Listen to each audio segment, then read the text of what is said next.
The following systems consist of two functions. While one or both of the equations may be nonlinear, the system can be solved by finding points of intersection on a graphing calculator. Okay? If you guys will remember, it's been a really, really, really long time since September is when we talked about systems of equations, right? Excuse me. How did we solve systems of equations in September? There were 4 ways. Substitution was one. Matrix was your favorite, right? Elimination was one. And graphing was the 4th way, right? Okay. Well, I'll go ahead and tell you this right now. Systems of nonlinear equations, we can't use a matrix. We can only, yes, for real. We can only use matrix if it's a system of linear equations, okay? By definition, this is not linear, so we can't use a matrix, okay? Elimination becomes tough, because if I'm going to eliminate, if I choose to eliminate the x's, I have to eliminate all the x's. I can't just eliminate the x squareds, because then I still have the x's. I can't just eliminate the x's, because then I still have the x squareds, okay? So substitution and graphing become our best bet to solve a system of nonlinear equations, okay? So let me show you how we're going to do this today. When we're solving a system of equations, first of all, let me ask you this real quick. What exactly are we looking for?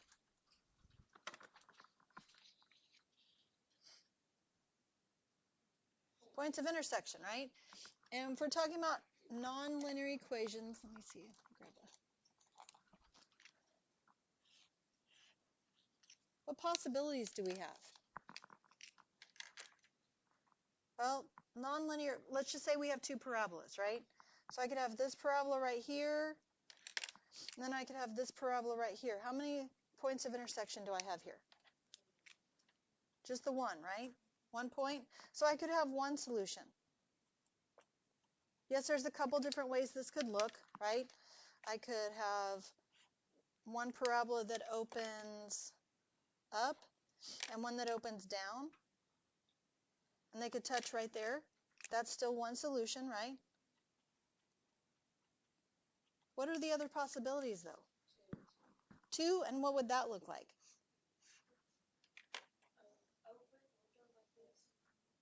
So one's opening up. So like that. So I have a solution right here and one right here, right? So that would be 2 solutions. Is that it? Or you could have no solutions, and what would that look like? So I have like one really wide one, and then like a really narrow one, like that. So that would be no solution.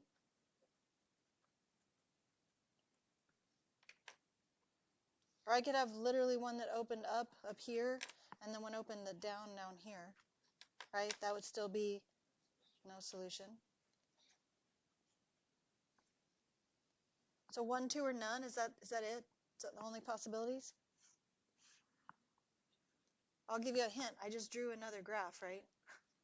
So I could have one right here, and I could have one right here.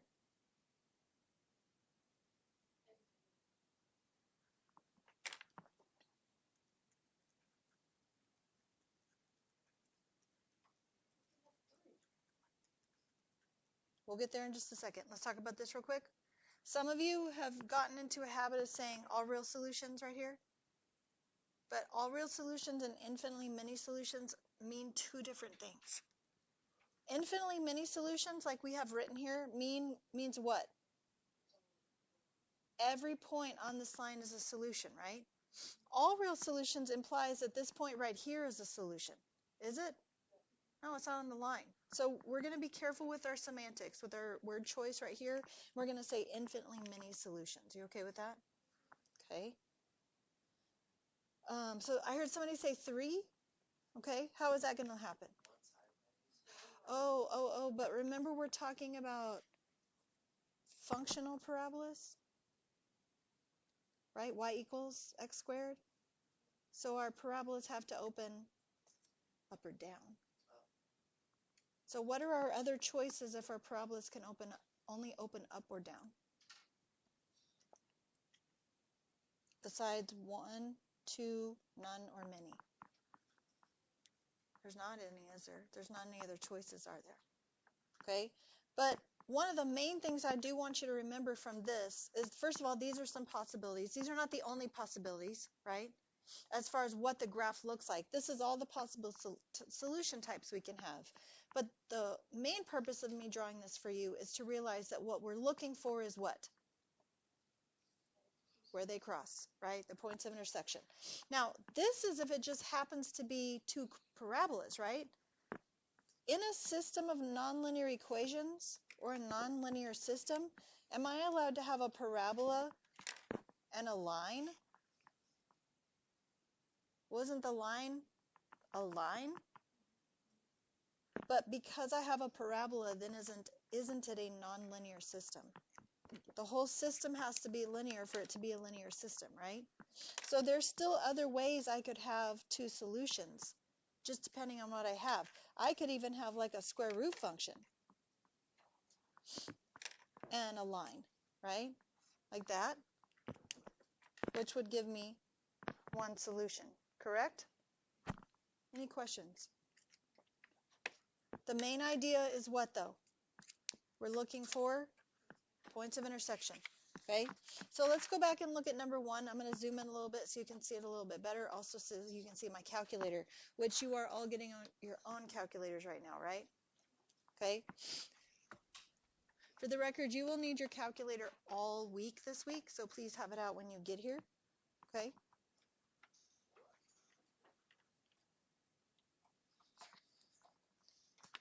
This first section, we are solving these by graphing. It tells you specifically solve them by graphing, okay? So we are going to use our friendly neighborhood calculator to help us out, right? Am I worried about like super, super exact graphs here? Or did we already do that when we studied quadratics to begin with? We already did that, right? Okay. God bless you. Because we're letting our calculator do the work for us, we need to be at least a little careful when we draw our graph, though. Okay. So I need a new document that's a graph. I need y equals x squared plus 4x plus 5. And then I need x squared minus 2x minus 6. So before I transfer this to my paper, to my graph paper right here, go ahead and tell me how many solutions we have. One solution, right? Because you know no matter what happens, is this going to turn out? Is this going to turn in? No, it's going to keep going the directions parabolas normally go. So it's not like somewhere that we can't see off the graph they're going to cross again, are they? Okay? So I'm going to move this to this side so we can see this a little bit better. And I'm going to, let's see, I want to draw this one right here. Ish. And I want to draw this one.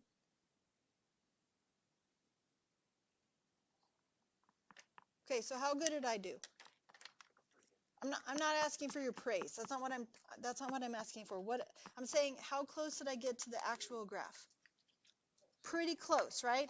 Is it exactly what's on this graph?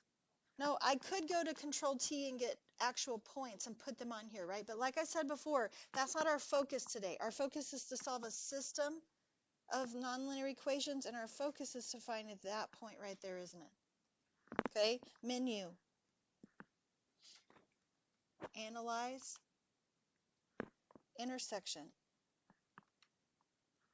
I need to put this dotted line on the left side of my intersection. Click, and then draw it to the right side of my intersection. What is my solution then? What does it say?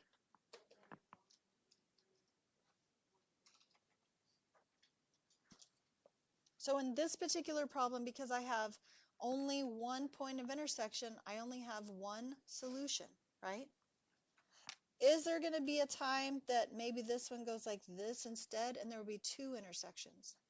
So what you need to understand, or remember, I guess I should say, is when you use your calculator to find the intersection in that situation, you've got to do menu analyze intersection twice. You've got to do it once for this point and then once for the second point. You can't put it on this side of one point and then the whole other side of the other. It'll only find one at a time. Okay, do you understand that? Okay. Would you please turn over to number 12?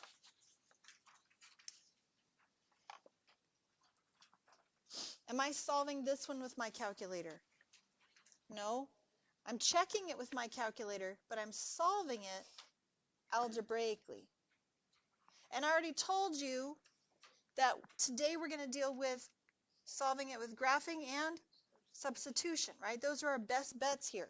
So let's think about this. If y equals this side of the equation and y equals this side of the equation, what should be true about these two? They should be equal, right? Because they both equal y. So x squared plus 3x minus 5 equals 2x plus 1. So how do I go about solving this equation? What type of equation has it become? Quadratic. A quadratic, we want it to get equal to what? 0. So how about, do you want to move everything to the left or do you want to move everything to the right? Probably to the left because that's where my squared term is, right? Would it be wrong the other way? No. That's just our personal choice, right? So I have x squared plus x minus 6 equals 0. What are the different ways that we know how to solve a quadratic? We could factor it, right? We could complete the square. Most of the time we're not going to want to do that, right? We could graph it. We could use the quadratic formula. We could, right? We could do all of those. I'll tell you most likely today on this worksheet you're going to be factoring or using the quadratic formula. Okay, those are our best bets here. If we can factor, we want to factor. If it can't factor, we want to use a quadratic formula. Okay, so what are we going to do here? Can we factor this? AC is negative 6, B is 1. What two numbers multiply to be negative 6 and add to be a positive 1? So x minus 2 and x plus 3. Zero product property says what? Set each one of these factors equal to 0, right? X minus 2 equals 0 and x plus 3 equals 0. If I add 2 to both sides here, I get x equals 2. And if I subtract 3 from both sides here, I get, yep, x equals negative 3. Now, the most common incorrect thing to do here is stop and go to the next problem. People are like, oh, I got the answer, I'm done. What's the point that we're trying to solve for today? Point of intersection, right? We just found the x coordinate of our point of intersection. And in fact, what we found out is that there are 2 points of intersection. So my solution is going to look something like this. 2 comma something and negative 3 comma something. How do I figure out what those somethings are? We could graph it, but there's a way faster way, isn't there? We could, right? Where do you want to go? One of the original equations, right? Which of the original equations would you choose? Why would you choose the bottom one? Totally what I would choose, and for the total same reason.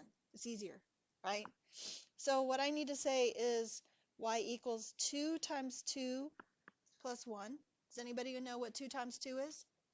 4, excellent. 4 plus 1. So when x equals 2, y equals 5. What about when x is negative 3? Y equals 2 times negative 3 plus 1. What's 2 times negative 3? Negative 6 plus 1. So when x equals negative 3, y equals negative 5. And those are my 2 points of intersection, aren't they? Okay? So what if you got here and you couldn't factor it? What would you do? Quadratic formula, which would give you your x's like here, and then you have to put them back into one of your original equations to find y. Okay? Is there a time that you might get one of these answers, one of these x's, that it doesn't work? Like, I can't use it. I still got it, but I can't use it. Yeah, what if it was a rational function, and what if one of my equations was x minus 2? Would this one work? No, because when I put it in, what would I get? 1 over 0, and that is not allowed, right? We do not divide by 0, do we? So that means it's just like an extraneous solution, an extra solution I got that doesn't work. So I would just cross it out and just use the other one. Okay? We've done all this stuff separately. Now we're putting it all together. Okay? So would you please turn back to the front and let me tell you which problems to circle? Would you please circle number 2 and number 3 and number 6? Would you please circle number 7 and number 8? Would you please circle number 13 and number 15? And would you please circle 16, 18, and 20? Okay, that gives you 10 problems, yes? So we have quite a bit of time left in class today, so you can work on those. Today's an excellent day for board points, by the way. Yes? Are there any questions before I let you work on this? We good?